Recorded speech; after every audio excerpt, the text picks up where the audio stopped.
Alright, cool. Let's jump right back into it. Here's Pokemon. I haven't played in a little while. It's been over a week, actually. Right? No. Less than a week? Fuck. Can't remember. Nope, it's been over a week. Because I recorded on Thursday. Never mind. We did the bug tournament last time, is what I'm trying to say. We caught a Butterfree. Here's the team as it sits right now for our Nuzlocke. Wumpet the Croconaw.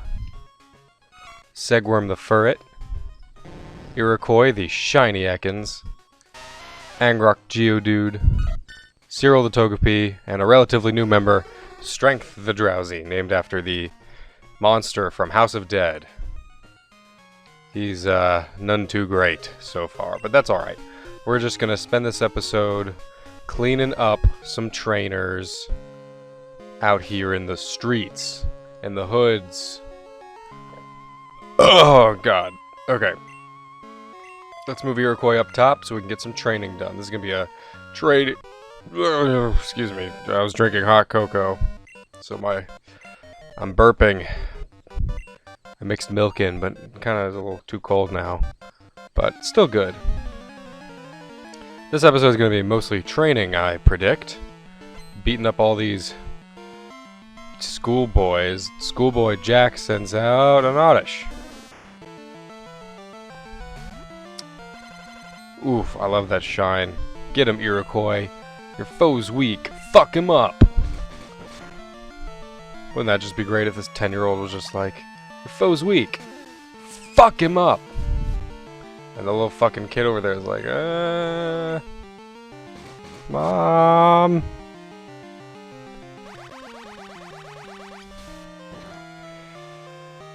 Okay, Iroquois, you are weak as shit. But at least this thing can't do crap to you. Wow. That was like 2 damage. Bite him. Fuck him up. There we go. Thank you. We'll get you evolved one of these days. A Voltorb. Just bite him.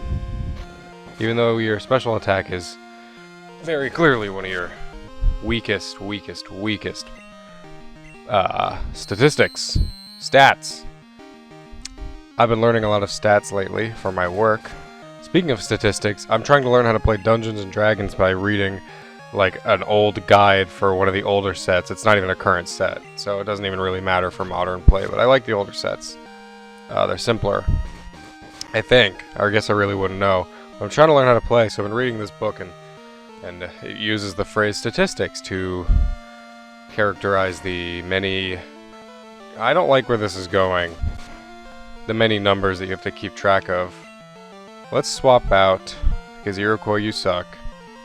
Let's go right into Segworm. Segworm kind of fell behind in the levels, even though it's a fully evolved Pokemon. Oh, yeah. You're weak as shit, Voltorb. But still, you are beating up Iroquois. My pride and joy. So yeah, I'm trying to read up on how to play D&D because I never have the hang of it. Tried to learn before, but I never played a game really. And I don't know enough people who will play with me. But that's alright.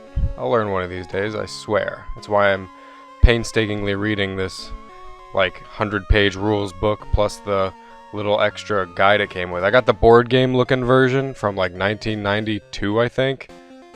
Oh fuck, I gotta run past these guys. Ah! Okay. Anyway. I got the board game version from 92.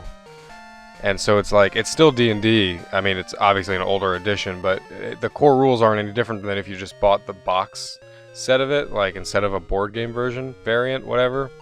But it does come with some maps to lay out and some fold-up cardboard-looking characters.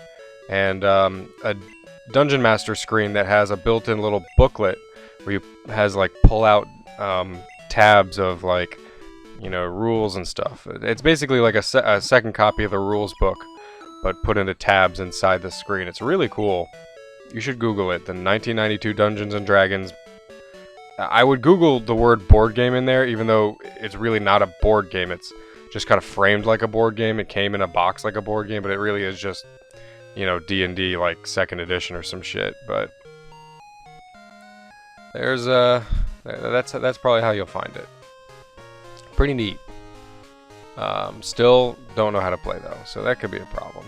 I have so many board games. My God, I love board games almost as much as I like video games, and I have a closet full of them, and I've barely played like any of them, which is similar to how I run my my video gaming.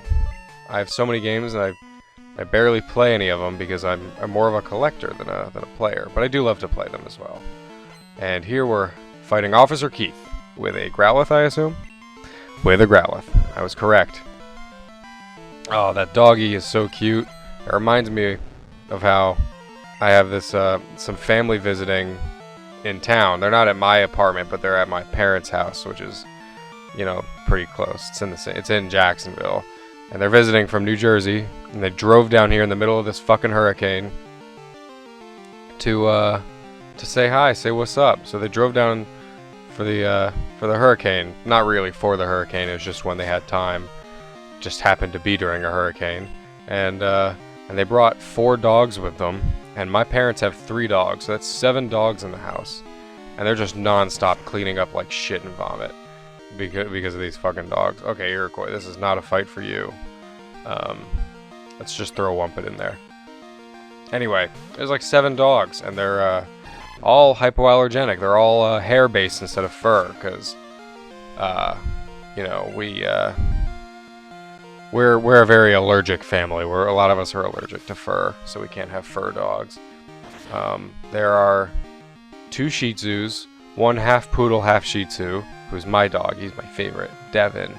1 golden doodle, 2 silkies, or maybe they're Yorkies. I think they're Yorkies, similar breeds, and 1 Bichon Frise. And quite the gamut of young puppy of like less than a year old, that's the golden doodle, to the really old man Yorkie, who's I think like 15 or 16. He's on his last legs. He's deaf and blind and barely walks. I feel so bad, but I love him. The whole gamut of dogs staying in that one house for a hurricane. Those relatives that are staying, they said they were packing up and they were going to leave a day earlier than they actually left, but one of the doors of the car got stuck, and when they tried to like slam it shut, it shattered the window all up inside. So they drove down to Florida from New Jersey with a taped up window during a hurricane. Isn't that crazy? Not during the hurricane, but you know, riding into the hurricane. That's nuts. But I'm glad because I got to see family. And they brought their cute dogs with them. Specifically the golden doodle. The only ones that were ours were the 3 Shih Tzus, the 2 Shih Tzus and the 1 half Shih Tzu, half poodle.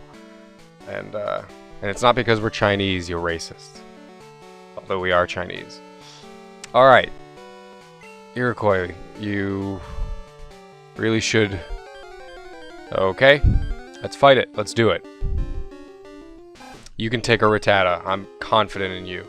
I'm confident a snake beats a rat. Here we go.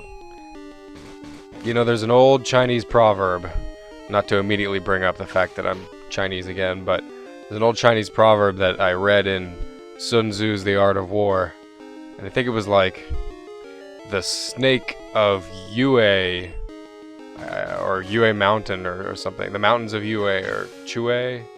Anyway, some snake, I think the saying goes, if you strike its head, you'll be struck by the tail. If you strike its tail, you'll be struck by the head. If you strike the middle, you will be struck by both tail and head. I don't know what it means, but probably something about not fucking with snakes. So there we go. Iroquois won the battle. Let's see if he can duplicate that against this girl here. A practice battle. This is a real battle. My snake is actually going to attack you. This is real. This is legit, Picnicker Gina. Hoppip. It's pathetic. Ugh, I'm about to shit my pants from this Hoppip. Yeah. Poison sting it. I'm surprised they didn't kill you. Tail whip. Probably the most useful thing this Hoppip could have done. Just to prepare prepare to lower my defense for the next combatant. I've been thinking about recording DS games lately, but I just don't know how exactly I'm going to manage that, because A, I'm not rich enough and bougie enough to pay to send off a DS and get it, you know, all edited and ripped apart and put some software and some microchip in there to get it recordable. You know, especially because it's a bazillion dollars and they might break your DS instead. And I'm not up for that. But the only alternative to that is to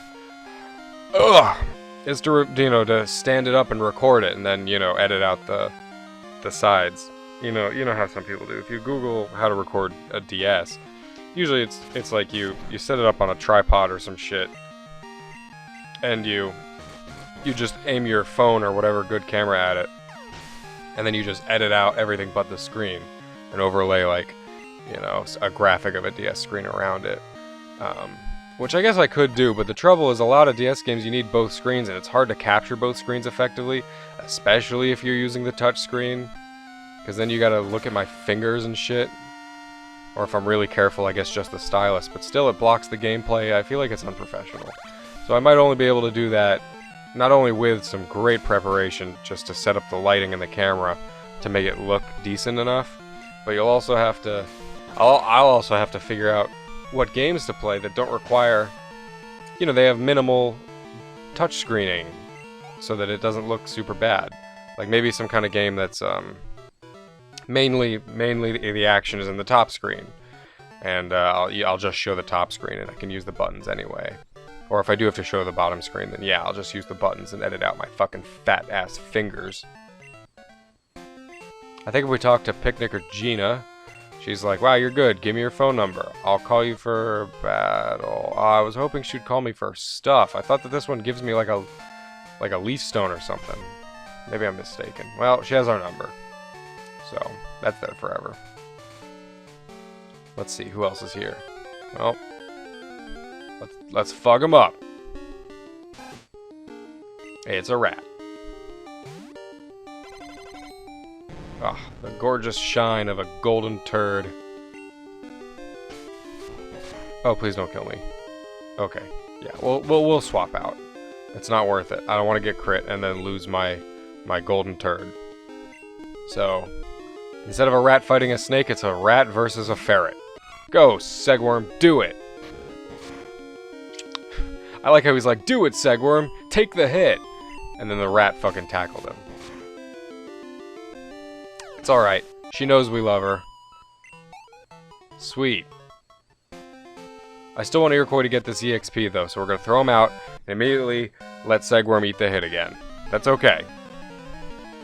It's A-okay. So when I was hanging out with my relatives, it's my aunt and my uncle. Unfortunately, they didn't bring their cousins, who are like some of my best friends ever. You know, they're two sons. But they are awesome in themselves, and not just because they brought cute dogs, but we got to look at old photos of family members, and actually I'm not sending out Segworm. This thing is a fighting type, so we send out Strength, who I believe doesn't have any psychic moves, but that's okay. Wow, he looks nonplussed. He looks up the fuck set. Alright, let's disable whatever the hell that was. Boom. Bam. Alright. Then let's hypnotize him. Anyway, we were talking about family stuff and photos, and we got talking about stories about their childhood, because it's my dad and his brother, and oh man, they got into some antics. We talked about the time how my dad was fucking around with some pliers around the house, and he, for some reason, just stuck him into the power line outside, attached to the side of the house. And back then they didn't cover it up so the children didn't stick pliers in him, but it burst a shock of electricity into him, 220 volts I think he said it was, and he said it was a miracle he didn't die. I believe him.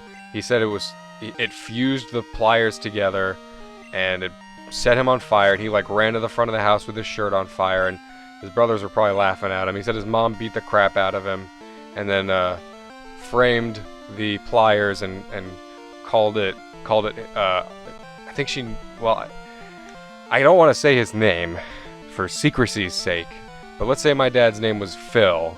She called it Phil's Folly. Oh, that sounds way better because it's alliterative. His name doesn't start with an F or a PH. So, wow.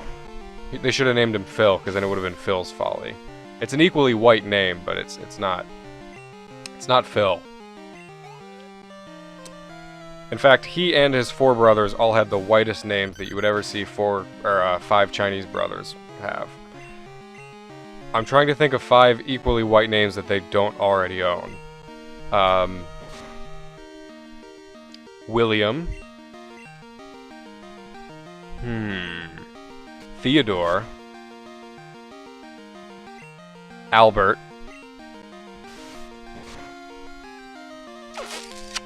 Bernard. And Joseph. There you go. Imagine that those are their names. I don't know what the point of that exercise was, but yeah, my dad definitely should have died that day, which means I wouldn't be here. But thank God he had a guardian angel looking after him who only let him mildly get set on fire, blew off his eyebrows, set his arm and shirt on fire, etc.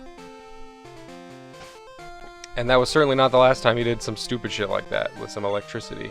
I've definitely seen him be like, alright, I'm about to change the light bulb, don't turn the lights on, alright? And then 5 minutes later, bzz, and he flies off the ladder, electrocuted, because he didn't turn off the light. One time he was... Our attic is... You get to the attic from the garage. In Florida, you don't get basements. You don't have a basement, because you can't. You just can't do basements in Florida. It floods and there's no stable ground. So, no basements. We have an attic. And, the attic is really high up there, so we have a ladder, but the ladder doesn't reach, and the garage is full of shit anyway, so it's full of boat stuff specifically, and RC stuff. That's my dad's hobbies, is boats and RC, remote control, like cars and boats and planes, and fishing. So he has a boat in there, and on top of the boat, on the trailer, he puts the ladder and then ties it down with some rope, and then climbs it to get into the attic. And it's the most ghetto looking thing. And one day he just fucking tripped and fell off the ladder, and I caught him. I was the guardian angel in that scenario. I just straight up caught my dad off a ladder from like 10 feet in the air. So yeah, I'm proud of that. Saved my dad's life. Probably not. He probably would have been fine, but still proud of it.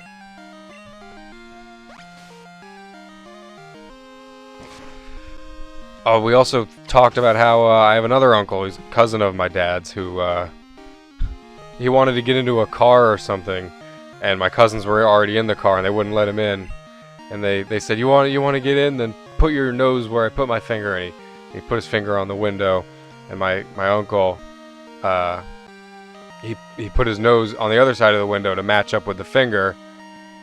And then he said, "Okay, well now lick my finger." And he put his tongue against the window where my other uncle put his finger, and then they moved their finger on the other side of some pigeon shit, some bird poop on the window, and my young dumb uncle actually touched the poop with his tongue. He like licked poop off a window.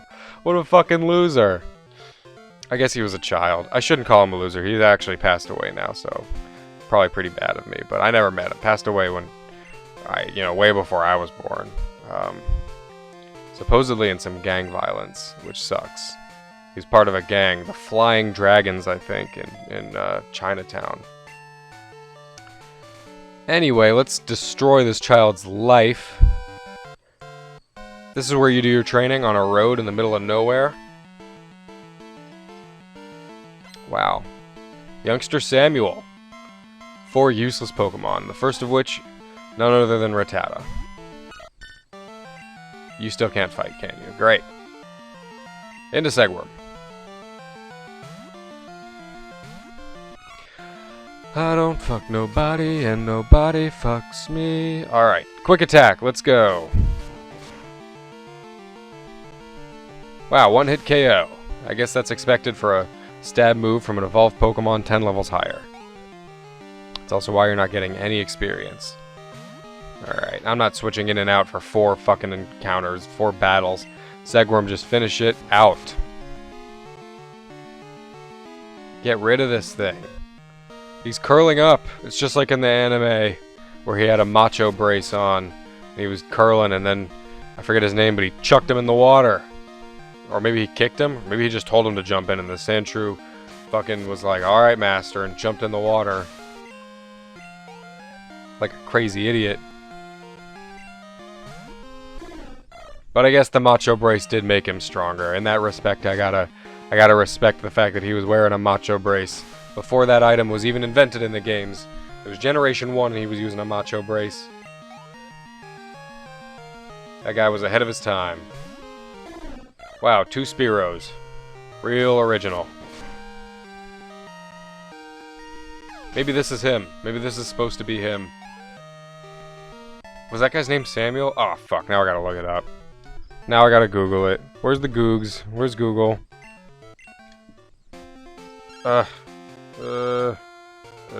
Sandshrew on Bulbapedia.com. No, not Sandgrew. I figure if I just search Sandshrew, and now I go down on Bulbapedia to in the anime, AJ. That's his name, AJ. He was trying to be a Pokemaster with his favorite Pokemon, Sandshrew, an unofficial gym, not sponsored by the league.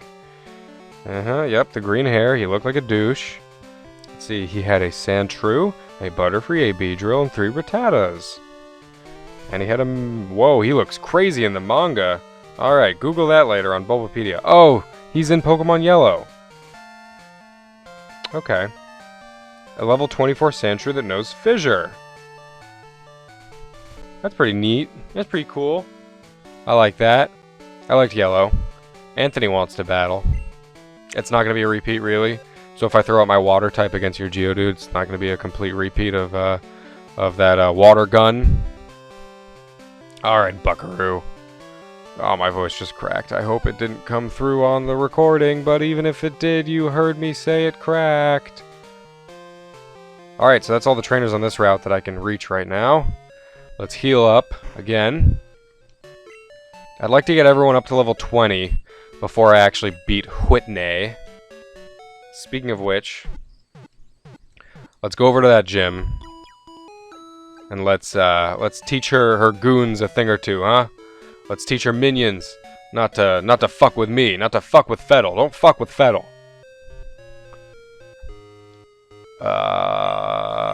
Yep, let's get Wumper up there. The Wump Man, the Wumpster. Wumpa. Alright. Let's fuck this building up. Alright. Let's go around the Clefairy's hand here. Alright. You're gonna taste Wumpet's fury. Yeah, that's right. Don't hold back. You know what's BS? Is that they just released Terraria on the Switch without split-screen multiplayer. You ever heard some more fucked up shit ever? Never in my life. Hold on, I have to take a sip of hot cocoa before it freezes.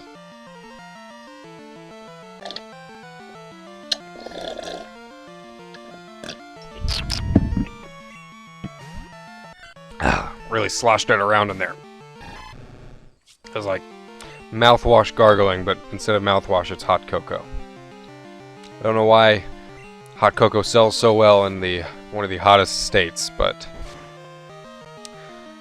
certainly hot cocoa is drunk very much here in the Sunshine State.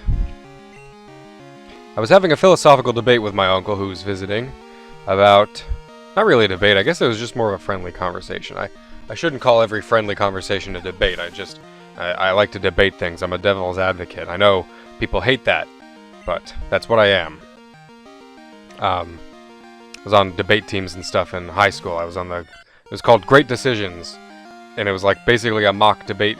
There was an actual debate club, and I tried that like once, and I didn't like it because it was run by a douchey teacher. But the Great Decisions Club was basically another debate club, but with a teacher I actually liked. He also ran the Risk Club, a club dedicated to playing variations of the board game Risk.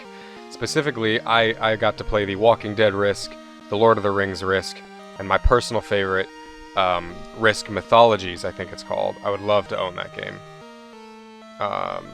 Maybe I do somewhere. You know what, I think I do, but it's packed away, maybe? Anyway, that Risk is so good. It's like, if you've ever played Age of Mythology. Oh, one of my favorite games of all time, Age of Mythology. Age of Mythology by Microsoft. That's a computer game. You can get it on Steam with all the DLC. I highly recommend it. Anyway, it's basically like they took that game and smushed it with Risk.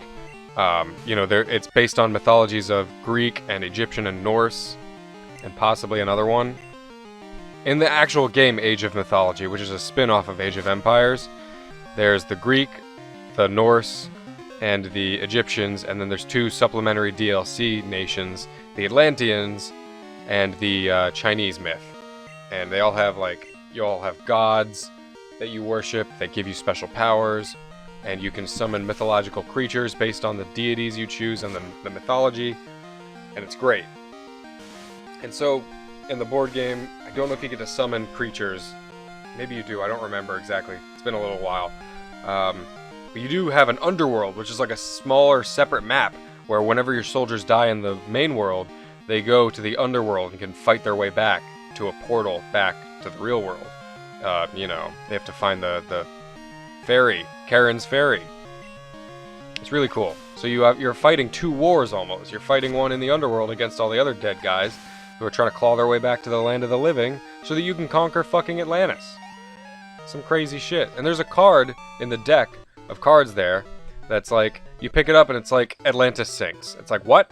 Atlantis is like the Australia of that game, but someone picks up the Sink Atlantis card and it's sunk. You had an advantage because you owned Atlantis? Too fucking bad. Atlantis fucking sunk. Anyway.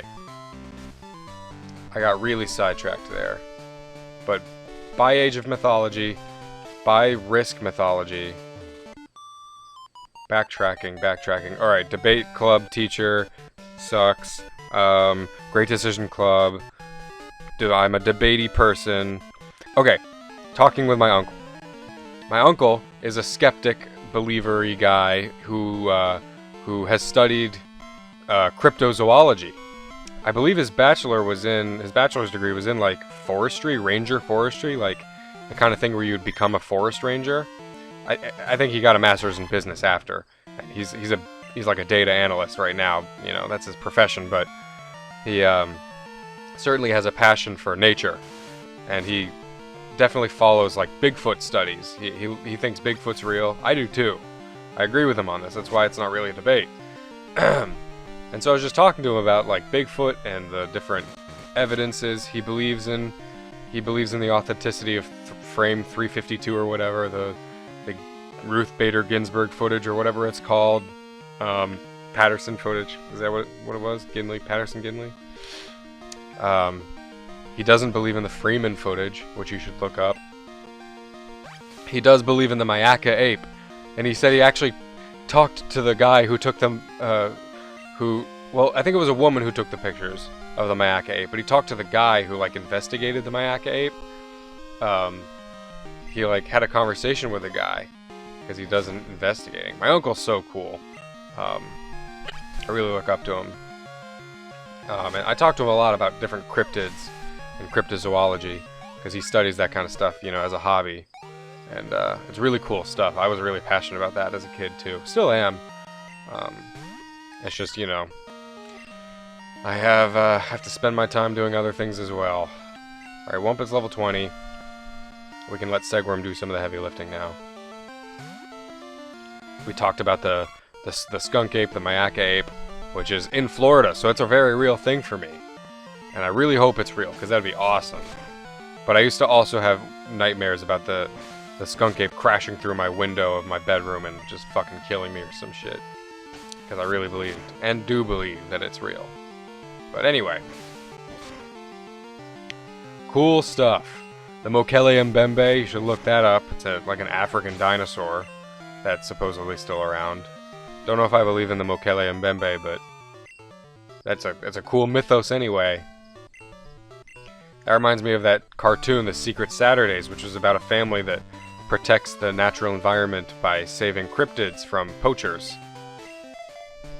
It was an okay show. I don't know. They had a Bigfoot as one of the main characters, so I mean, it was kind of cool, but you know, whatevs.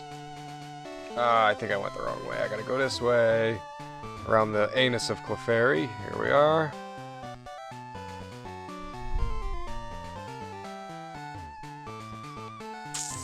Alrighty. Okay, here we go.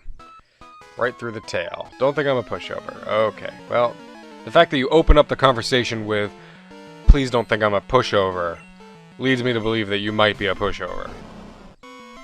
That's okay. We're gonna fuck you up either way. Get him! Quick attack! Yeah! Okay, this might not be going the wellest, but you're definitely gonna weaken this thing. Ugh! Good God. Good golly. Good almighty. Yeah, let's just get one more in there, Segworm. And pray to... Well, he didn't do shit, so get another one in there. That's right. That's a victory. That's a KO.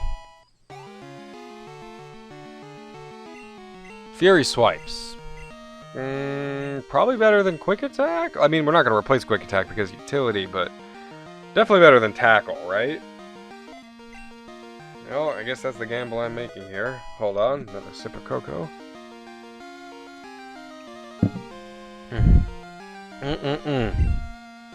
It's some good K-Cup cocoa. Darn, I thought you were weak, but you were the one who thought you were a pushover, so... Who's the loser now, bitch? Alright, let's shove Iroquois to the front. Strength is on the team, but he's not ready for this yet. I'm not going to fight the gym leader in this recording, this video, this episode, this part. But I am going to finish this girly up, and then go back and heal, and we'll stop there. And that'll give me the opportunity to go and grind up.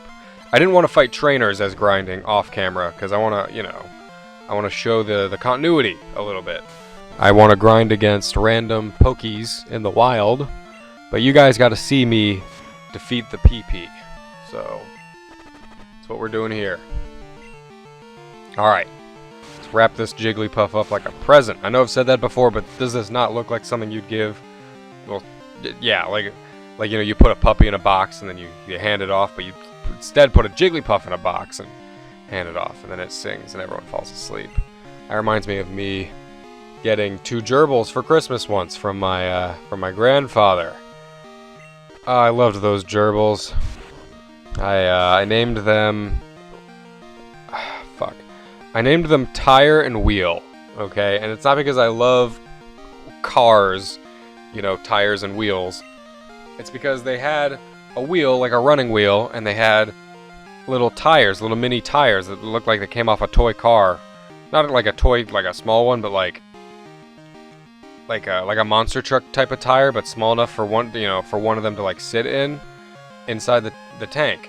And one of them always hung out inside the running wheel, and the other one always hung out inside the little tire, like the kind of tire where you hang up and sit inside it, like a swing, but gerbil sized. And one of them always hung out in that, and one of them always hung out in the other, so I called them Tire and Wheel. I renamed them that, actually. I named them like Rover and like, I don't fucking know. I definitely named one Rover when I first got it, which is the dumbest thing ever, because that's definitely a dog only name and a stereotypical dog name at that. But I was like, yeah, Rover, whatever, it's like a pet name, right? So I named one of them Rover, and I quickly renamed them Tire and Wheel after observing them. And when they died, it was so sad. Ugh, the worst. And I got 2 more gerbils when I was in high school,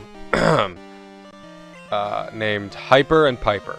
I know I'm not the best at naming animals, but Hyper and Piper. One was very, very hyper, and the other one, I wanted it to rhyme with hyper, so we named it Piper. Then one day, Hyper killed there were 2 sisters. Hyper killed Piper. I don't know why. I guess they're just competing for territory. really sad, really fucked up situation, real power struggle, some Highlander shit right there. And pretty sure we didn't even bury Piper. I think we might have just put Piper in the trash, because Piper was more my sister's gerbil, and then it was just Hyper. And one day it got really cold, and we put Hyper out in the garage because we had guests, and we normally kept them in the guest room, but we didn't want the gerbils in there with the guests, so we put Hyper in the garage for like one night, and there was a cold snap, and Hyper died in the cold, and I felt horrible. I wanted to vomit, and I buried Hyper. I put her in a little box. It was a little tiny box that held a light bulb in it, but put her in the box, and I buried her underneath a really big mossy rock that we have in our front yard that we took from New Jersey. That rock we actually got from, it was in the yard of the same relatives who are visiting right now from New Jersey, and we took it home with us because we liked it. It was a really weird situation. We put it on a trailer of our car and just dragged it home. Really big mossy rock. Not a boulder, but like the size of a pumpkin at least, like a real big pumpkin. So it was fucking heavy. Probably cost us some gas mileage on the way back, but I lifted it up painstakingly and then tearfully buried Hyper. And I did it again with another pet. It wasn't really a pet, but I was driving to a Walgreens up the road, and in the parking lot there was a turtle who got hit by a car, and someone clearly like saw that they hit it. It was a little tiny one, and maybe it wasn't a baby because I know some of them don't get very big even as adults, but it was tiny. And it got hit by a car, and it was still alive, and someone picked it up with a paper bag, or a plastic bag rather, and put it on the sidewalk. It was just crawling on the sidewalk with its front two legs, because its back two legs and its shell were crushed and cracked by the car, and he was covered in the plastic bag and bleeding.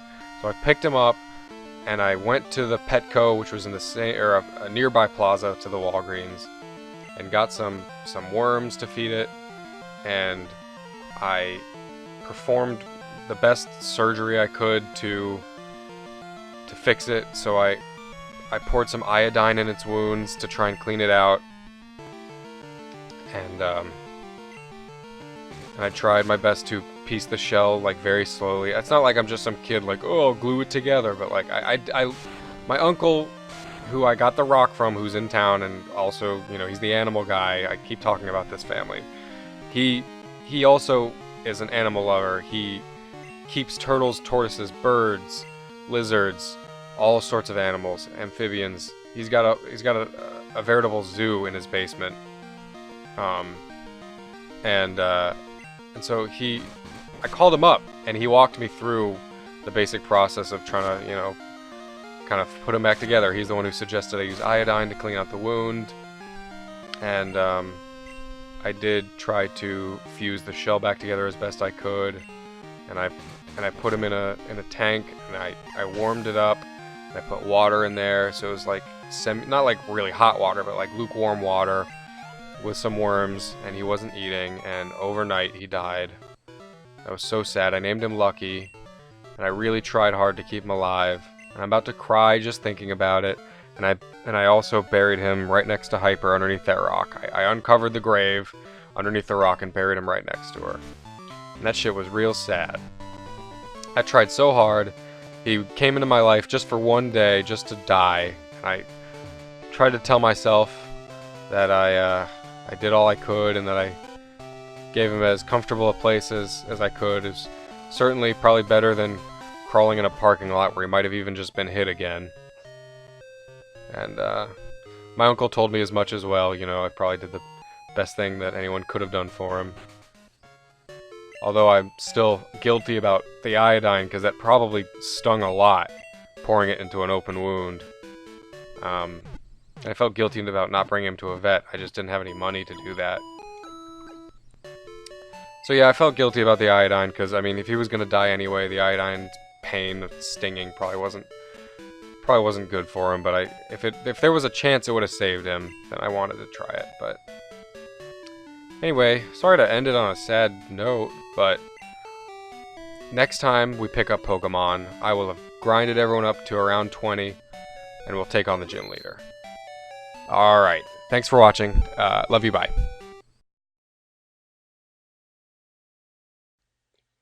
Thanks for watching this video. If you like what you see, then let me know with comments and likes. See you next time on Secondhand Gameplay.